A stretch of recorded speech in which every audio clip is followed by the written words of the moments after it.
Hello everyone, welcome to spark up classes. This is Suman Yadav. आज हम नया चैप्टर स्टार्ट कर रहे हैं, बायोडाइवर्सिटी एंड कंजर्वेशन। बहुत ही छोटा सा प्यारा सा चैप्टर है, आसानी से खत्म हो जाएगा सिर्फ 2 लेक्चर में। ओके, पहला लेक्चर होगा बायोडाइवर्सिटी का और दूसरा लेक्चर होगा कंजर्वेशन का। चैप्टर का नाम ही है बायोडाइवर्सिटी एंड कंजर्वेशन। तो एक लेक्चर में हम पूरी बायोडाइवर्सिटी खत्म करेंगे, दूसरे लेक्चर में पूरा कंजर्वेशन खत्म करेंगे। ठीक है, तो चलो बिना देरी के स्टार्ट करते हैं हमारा वीडियो। बायोडाइवर्सिटी, पहली बात समझिए ये है क्या।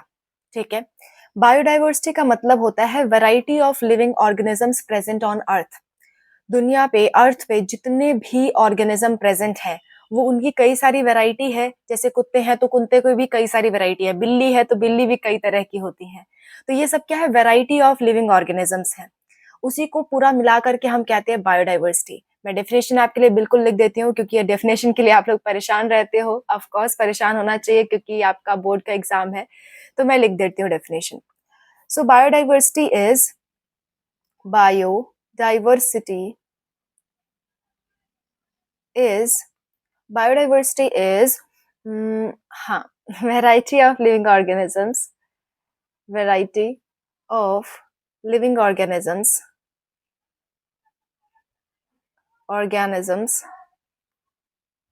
like on earth like, या एग्जाम्पल कह सकते हो आप, एनिमल्स की वैरायटी, एनिमल वैरायटी, ठीक है, प्लांट्स वैरायटी,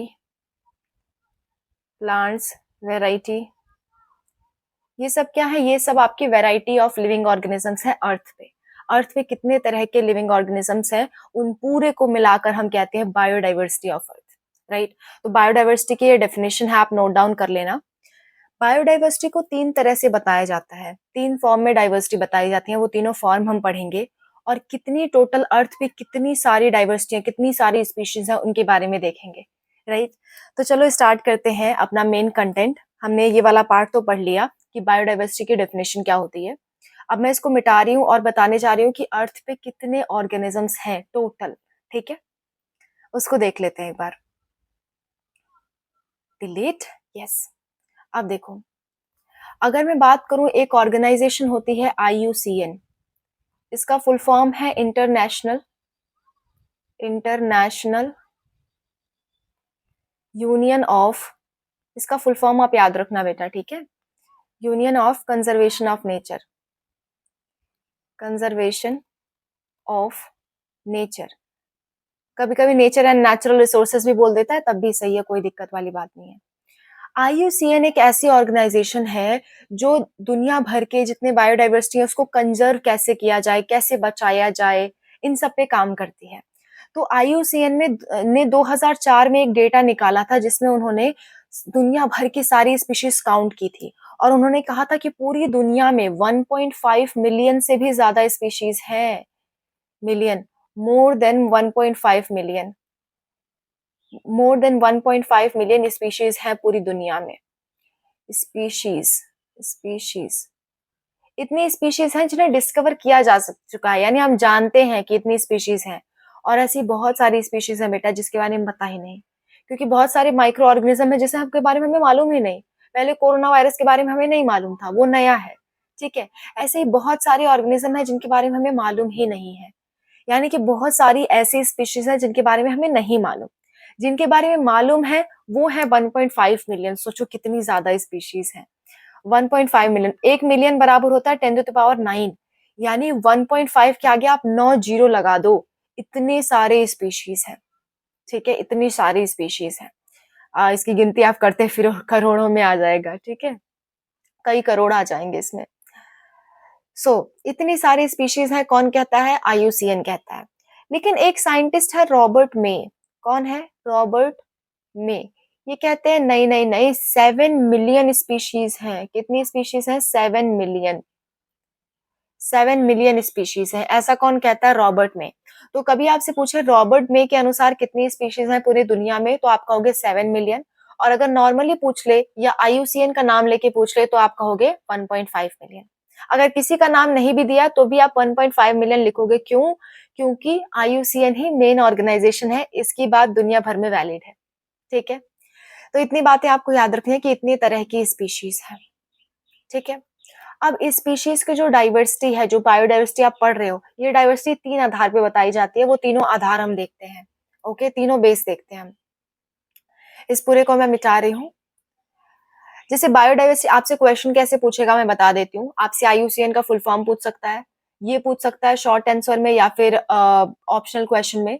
ये भी पूछ सकता है कि रॉबर्ट मे के अनुसार कितनी स्पीशीज हैं, आईयूसीएन के अनुसार कितनी स्पीशीज हैं, राइट। और दूसरा क्वेश्चन आपसे बायोडाइवर्सिटी की डेफिनेशन पूछ सकता है, जो कि मैंने शुरू में बताई। अब एक बात सुनो, ऐसा है कि बायोडाइवर्सिटी को 3 फॉर्म में बताया गया है, ठीक है।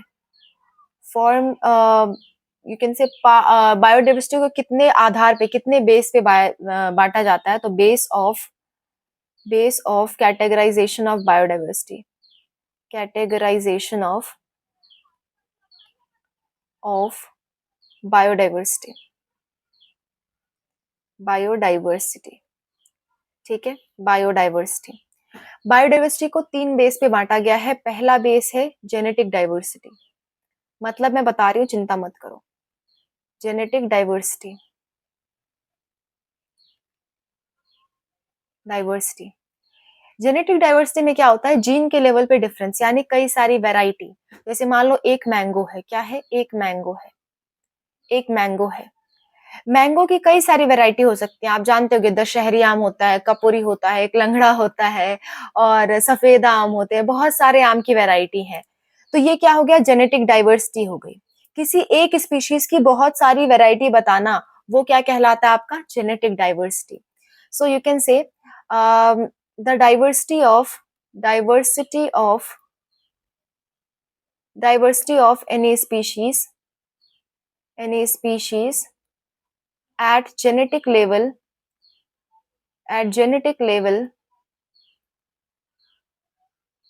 is genetic diversity, genetic diversity यानी वैरायटी बता देना, ठीक है।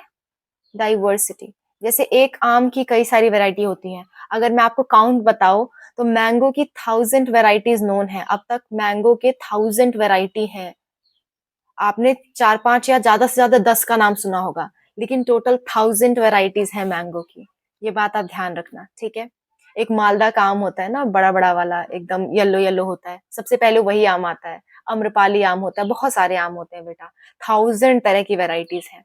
और अगर मैं राइस की बात करूं, राइस, ठीक है, राइस की वैरायटी की अगर मैं बात करूं, तो राइस की वैरायटी आपकी होती है लगभग 50,000 वैरायटीज।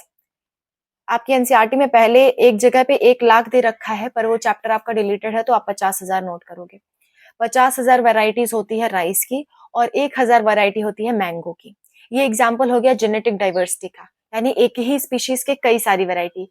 ह्यूमन बींग की बात करूं, तो हमारे में भी ये वैलिड है। हमारे में भी क्या है, हम सारे एक स्पीशीज हैं, होमोसेपियंस। ह्यूमन बींग का साइंटिफिक नाम होता है होमोसेपियंस।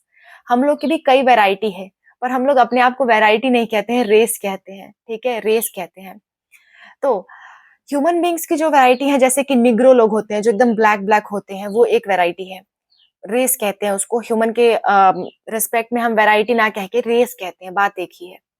हम लोग उसको रेस कहते हैं अपने केस में, और प्लांट वगैरह की वैरायटी कह देते हैं, ठीक है। और जो डॉग वगैरह रहते हैं, उनकी ब्रीड कहा जाता है, गाय वगैरह की ब्रीड कहा जाता है, नस्ल, ठीक है। नाम अलग अलग है, लेकिन बात एक ही है सबकी।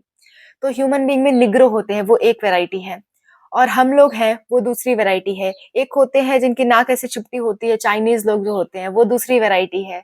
और एक होते हैं आपके जो एकदम गोरे गोरे होते हैं, अंग्रेज लोग जो होते हैं, वो दूसरी वैरायटी है। तो हमारे अंदर भी वैरायटीज है, हमारे अंदर भी डाइवर्सिटी है, तो इसको हम जेनेटिक डाइवर्सिटी कहते हैं, ठीक है। बात समझ में आ गई, डेफिनेशन भी मैंने लिख दी आपके लिए।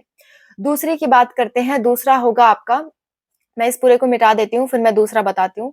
दूसरा होगा आपका स्पीशीज डाइवर्सिटी, ठीक है, species diversity. Just a minute.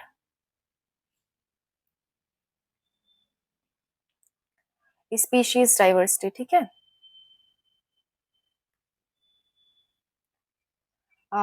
Yes, species, मैं स्पीशीज की स्पेलिंग बार बार गलत लिख रही हूँ, just a minute. Species diversity, okay. Species diversity का मतलब होता है कि स्पीशीज की कितनी डाइवर्सिटी है, मतलब कि अलग अलग स्पीशीज होती हैं। जैसे अगर मैं कहूँ कि डॉग की अलग अलग स्पीशीज होती है, ठीक है, या डॉग एक अलग स्पीशीज है, कैट एक अलग स्पीशीज है, लायन एक अलग स्पीशीज है, ह्यूमन बीइंग एक अलग स्पीशीज है, तो हम सब में भी क्या है, डाइवर्सिटी है। डाइवर्सिटी एट स्पीशीज लेवल, इसको हम कहेंगे स्पीशीज की डाइवर्सिटी।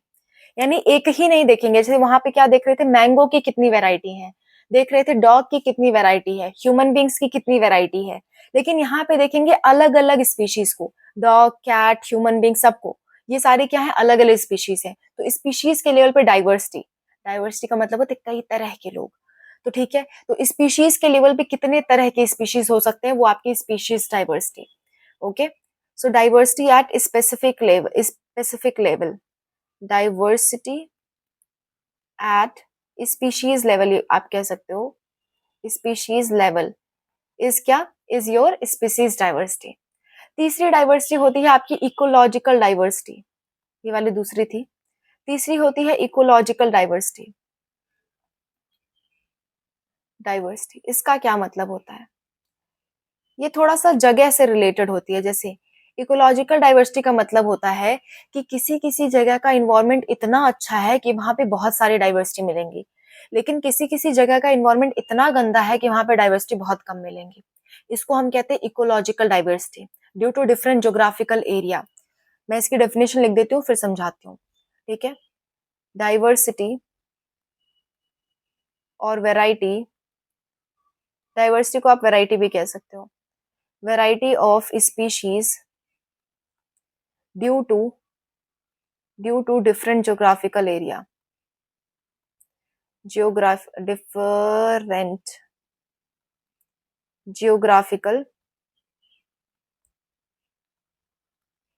ज्योग्राफिकल एरिया मतलब अलग अलग जगह है ना, ज्योग्राफिकल एरिया। जैसे अगर मैं कह दूं रेगिस्तान में चले जाओ, क्या वहां पे बहुत सारे ऑर्गेनिज्म देखने को मिलेंगे? नहीं, क्योंकि वहां पे प्लांट भी बहुत कम देखने को मिलेंगे, यानी प्लांट की डाइवर्सिटी क्या हो गई, बहुत कम तरह के वहां प्लांट देखने को मिलेंगे। जानवरों की बात करूं तो क्योंकि तपन इतनी ज्यादा है कि जानवर भी बहुत कम रह पाते, बहुत ही कम जानवर वहां जिंदा है, यानी डेजर्ट में जो वैरायटी मिलेगी ऑर्गेनिजम्स की वो कम मिलेगी, बजाय कि ऐसी जगह जहाँ पे हम लोग रह रहे हैं। सपोज हम लोग कहाँ रह रहे हैं, ऐसी जगह पे जहाँ पे अच्छी खासी बारिश होती है, धूप होती है, नॉर्मल रहता है, कोई चीज एक्सेस में नहीं है, तो यहाँ पे डाइवर्सिटी क्या होगी, ज्यादा होगी। लेकिन अगर चले जाओ नॉर्थ पोल, साउथ पोल पे, वहां पे इतनी ठंड की पोलर बियर रह सकता है, हम तो रह ही नहीं सकते, ऐसे बहुत सारे ऑर्गेनिज्म वहां नहीं रह सकते, तो वो ऑर्गेनिज्म वहां पे क्या होंगे, कम होंगे। यानी अलग अलग जोग्राफिकल एरिया में ऑर्गेनिजम्स की संख्या अलग अलग होगी, वेराइटीज अलग अलग होंगी। तो बायोडाइवर्सिटी इस पे भी डिपेंड करती है कि वो किस जोग्राफिकल एरिया की देखी जा रही है। इसी को कहते हैं इकोलॉजिकल डाइवर्सिटी, डाइवर्सिटी और variety of species due to different geographical area. Okay, तो इसको हम कहते हैं इकोलॉजिकल डाइवर्सिटी। ये पॉइंट खास करके पूछता नहीं है आपसे, लेकिन कभी आपको बायोडाइवर्सिटी को 5 नंबर के क्वेश्चन में लिखने को आ गया तो आप लिखोगे क्या, तो ये सब चीजें मैं बता दे रही हूँ ताकि आप उसमें लिख सको। बायोडाइवर्सिटी को अगर 4-5 नंबर का क्वेश्चन आया तो आप उसमें ये सारी बातें लिख सको, इसलिए मैंने बताया, ठीक है। कोई आपसे अलग से नहीं पूछेगा जेनेटिक डाइवर्सिटी या इकोलॉजिकल डाइवर्सिटी क्या होती है, ऐसा कोई अलग से नहीं पूछेगा, जहां तक मेरा अंदाजा है, ठीक है। तो अब आते हैं हम बायोडाइवर्सिटी के डिस्ट्रीब्यूशन पे, पैटर्न्स ऑफ बायोडाइवर्सिटी, इसको समझेंगे थोड़ा। ये थोड़ा बहुत इकोलॉजिकल डाइवर्सिटी से रिलेटेड होगा। देखो, एक आपकी हेडिंग है, कभी कभी ऐसा क्वेश्चन पूछ लेता है, कभी कभी पूछता है, patterns of biodiversity, explain the patterns of biodiversity. Diversity मतलब मतलब कि अर्थ पे, अगर मैं अर्थ बनाऊं तो अर्थ पे कौन सी जगह बायोडाइवर्सिटी ज्यादा मिल रही है, कौन सी जगह कम मिल रही है। जैसे कि मैंने अभी आपको बताया इकोलॉजिकल डाइवर्सिटी में कि आपका जो डेजर्ट होगा या पोल एरिया होगा, वहां पे क्या होगा, वहां पे बायोडाइवर्सिटी बहुत ही कम मिलेंगी, बजाय के आपकी ऐसी जगह जहां इन्वायरमेंट बहुत अच्छा है। तो इसी चीज को हम पैटर्न ऑफ बायोडाइवर्सिटी से बताते हैं। इसको हम एक्सप्लेन करते हैं लैटिट्यूड ग्रेडियंट से, लैटिट्यूडिनल ग्रेडियंट से। इसका मतलब क्या हुआ, अगर आपने 10th में थोड़ी बहुत अगर आपने ज्योग्राफी पढ़ी हो तो आपने ये नाम लैटिट्यूड लॉन्गिट्यूड जरूर सुना होगा।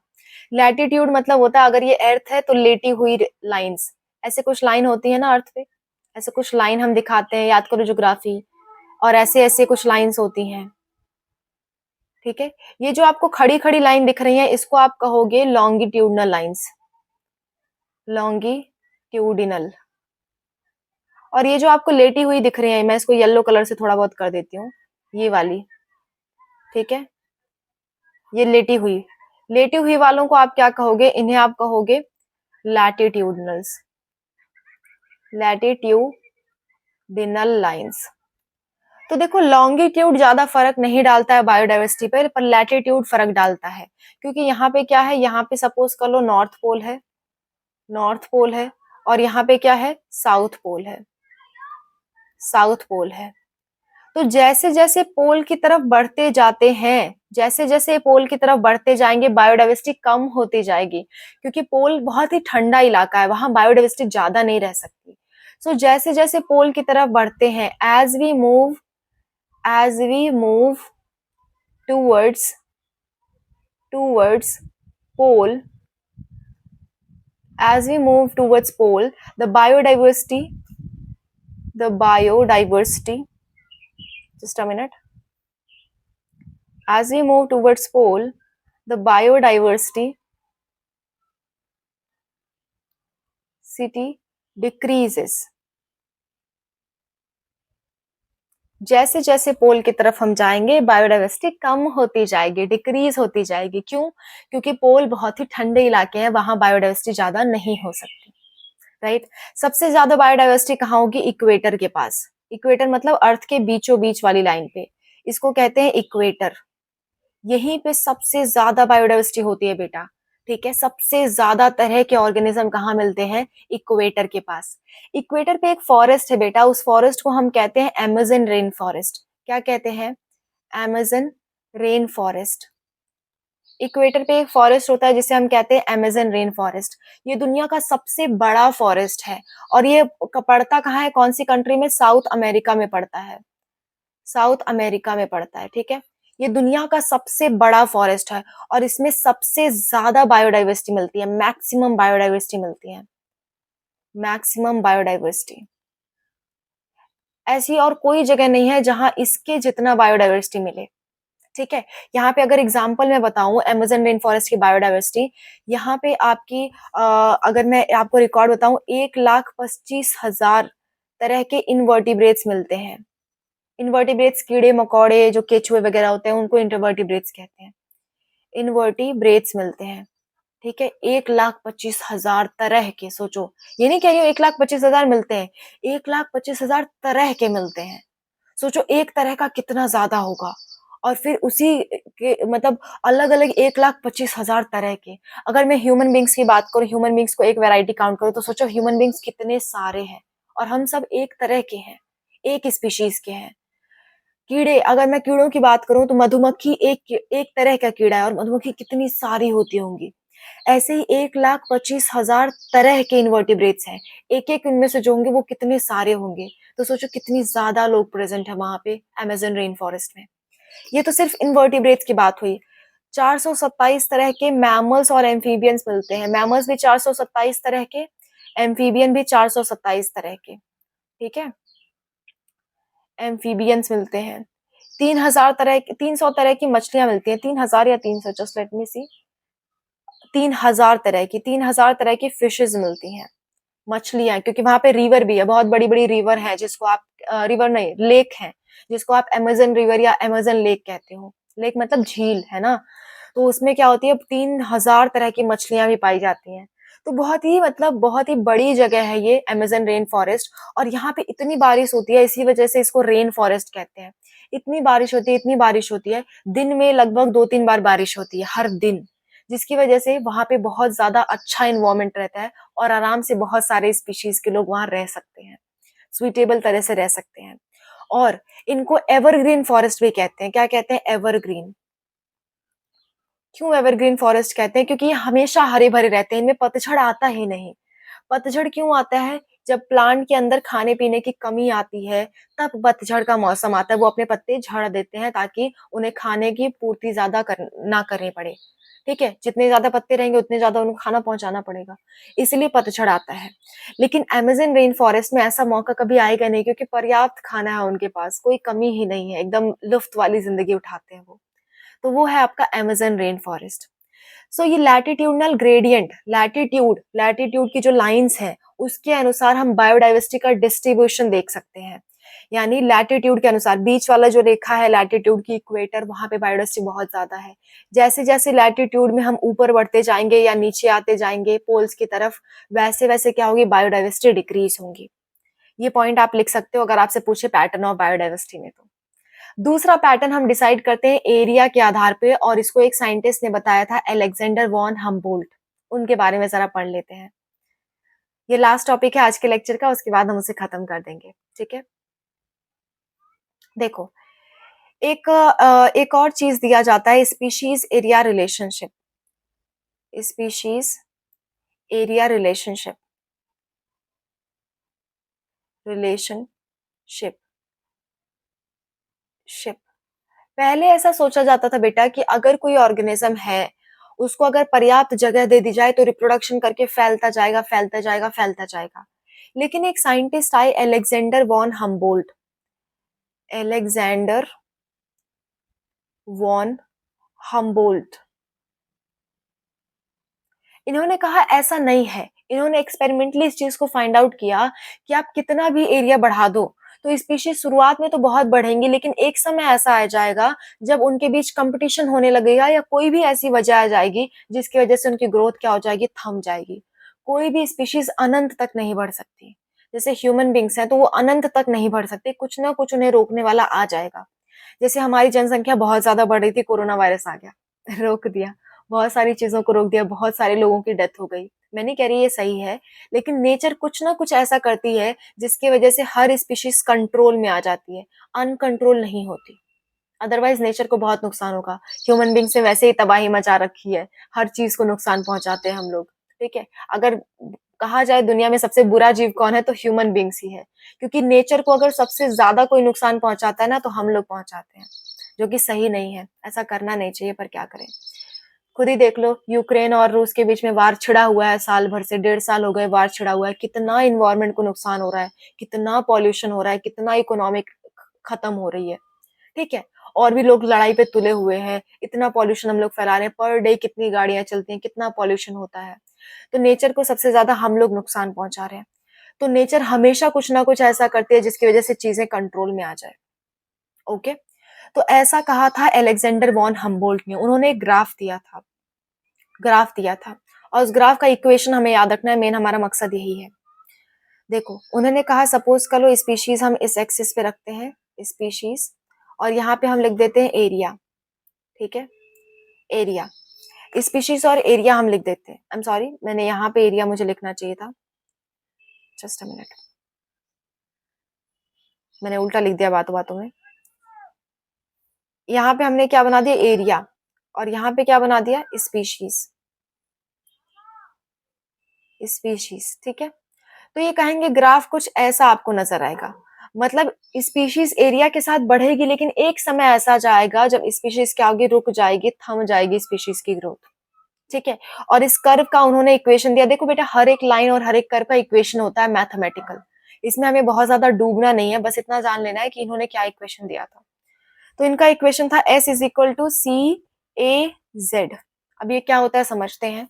इसको आसान करने के लिए उन्होंने क्या किया कि लॉग के टर्म में ले लिखा, और लॉग वाली लाइन एकदम सीधी आती है, और लॉग वाले का इक्वेशन हो जाता है log S is equal to log C plus Z log ए।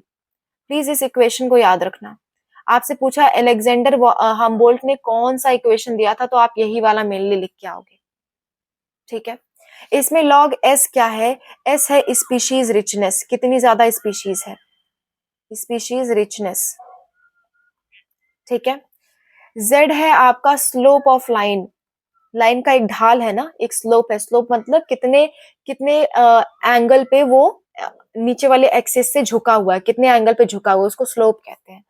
तो स्लोप ऑफ लाइन बताता है ये, slope of line, slope of line को रिग्रेशन कोएफिशिएंट भी कहते हैं, रिग्रेशन कोएफिशिएंट भी कहते हैं, ठीक है? और ए है आपका एरिया। ए क्या है? एरिया। ऐसे यहाँ पे भी सी क्या है? सी है इंटरसेप्ट। इंटरसेप्ट क्या होता है मैं बताती हूँ। यहाँ पे मैं लिख दे रही हूँ सी बराबर इंटरसेप्ट। इंटरसेप्ट क्या होता है मैं आपको एक बार बता देती हूँ। वाई एक्सिस पे कितना दूरी चले, ये वाई एक्सिस होती है, ये जेड एक्सिस। वाई एक्सिस पे कितना दूरी चले उसी को हम कहते हैं इंटरसेप्ट। ओके, तो ये थोड़ा सा मैथमेटिकल चीजें हैं। आपकी काम की बस इतनी चीज है कि आपको याद रखना है ये ग्राफ की, ये ग्राफ कैसे बना था और ये equation, that's it. Alexander von Humboldt का स्पीशीज एरिया रिलेशनशिप कभी भी लिखने को आया तो आप इतनी बातें पूरी लिखोगे और ये लिखोगे कि अलेक्जेंडर हमबोल्ट ने कहा था species richness do not increase infinitely with increase in area. Okay, there is a limitation of increase in species. इस बात को मैं लिख देती हूँ आपके लिए। ये पूरी चीजें मैं मिटा रही हूँ और अलेक्जेंडर वॉन हम्बोल्ट ने जो कहा था वो चीजें मैं लिख देती हूँ। पूरा मैंने मिटा दिया। अलेक्जेंडर वॉन हम्बोल्ट ने क्या कहा था? He said species growth cannot occur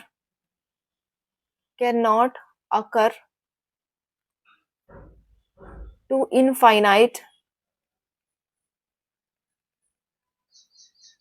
along with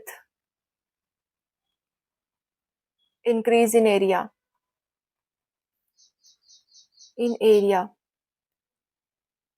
Species growth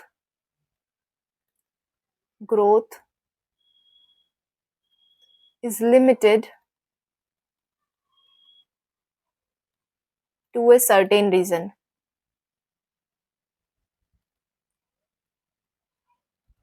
species की जो ग्रोथ है वो एक समय तक आके सीमित हो जाएगी। ऐसा नहीं है कि इनफाइनाइट तक बढ़ती चली जाए, जैसे जैसे एरिया बढ़ा रहे हो वैसे वैसे स्पीशीज बढ़ती चली जाए, ऐसा कभी नहीं होगा।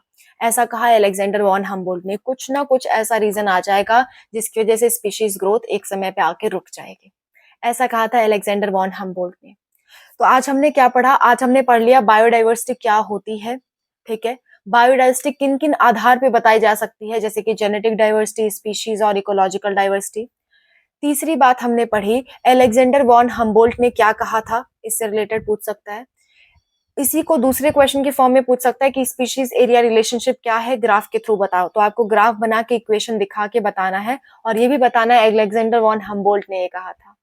ठीक है, नेक्स्ट हमने ये बात पढ़ी कि पैटर्न ऑफ बायोडाइवर्सिटी क्या है। तो पैटर्न में आप लैटिट्यूडनल ग्रेडियंट का जिक्र करके पूरा एक्सप्लेनेशन दे सकते हो, राइट कि जैसे जैसे पोल की तरफ जाते हैं वैसे वैसे स्पीशीज कम होती जाती हैं, ऐसी चीजें आप कह सकते हो। ठीक है, तो इतनी सारी बात है आपकी बायोडाइवर्सिटी से रिलेटेड। आई होप आपको समझ में आई होंगी। अब नेक्स्ट क्लास में हम पढ़ेंगे बायोडाइवर्सिटी कंजर्वेशन। ठीक है, बायोडाइवर्सिटी को कंजर्व कैसे किया जाए, बचाया क्यों जाए, क्यों बचाया जाए और कैसे बचाया जाए, ये दोनों बात हम पढ़ेंगे नेक्स्ट वीडियो में। ठीक है, तो नेक्स्ट वीडियो हमारे इस चैप्टर की लास्ट वीडियो होगी। मैं कोशिश करूंगी आज ही वो वीडियो आपको अपलोड करके दे सकूं। Okay, so wish you all the best. मिलते हैं नेक्स्ट वीडियो में।